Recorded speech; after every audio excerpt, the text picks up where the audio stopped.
This crisis meant two things and had two big consequences for Europe in general. One is austerity, another one is what they call supply-sided measures, these structural measures.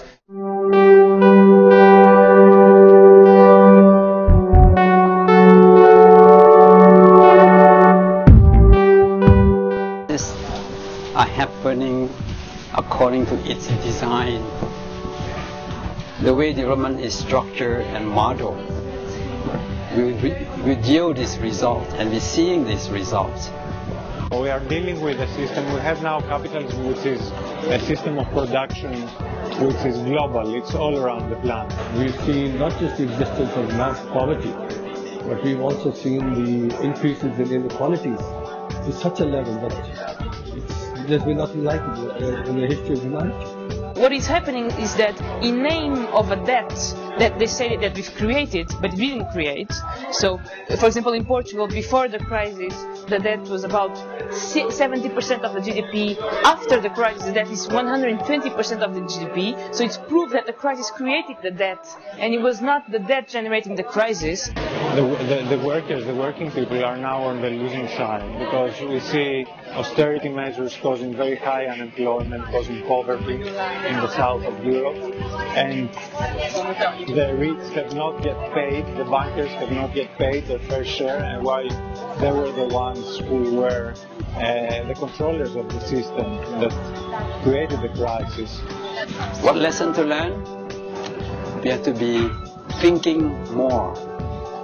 We have to learn from each other, because maybe Asia has to learn from the problems of financialization in Europe and the financial crisis, and they can still stop and prevent some of the problems we had.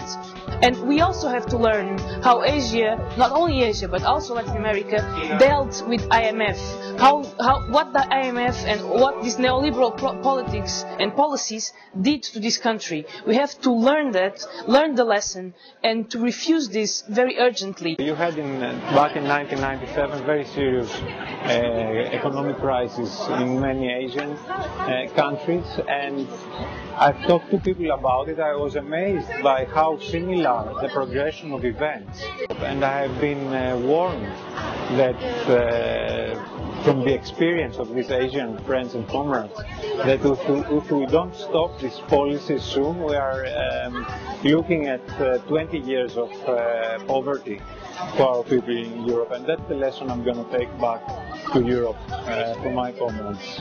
One lesson that Asia can take from what's happened in Europe and the United States is that what the Europeans took for granted, which was a welfare state, is now being hammered and demolished because of the crisis of capitalism, right? That's the reality of that over here. What we have to be able to do is to avoid this kind of a disaster, move towards providing all kinds of basic public services. We should realize that we all have to be much more modest in terms of what we want. There is enough for everybody's need and for basic needs and even for decent existence, but there's not enough for everybody's greed. I think we have to go back to basics.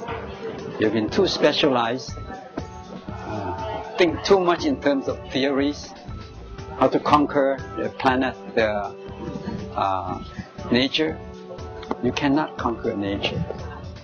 If you continue to do so, nature would conquer you very soon.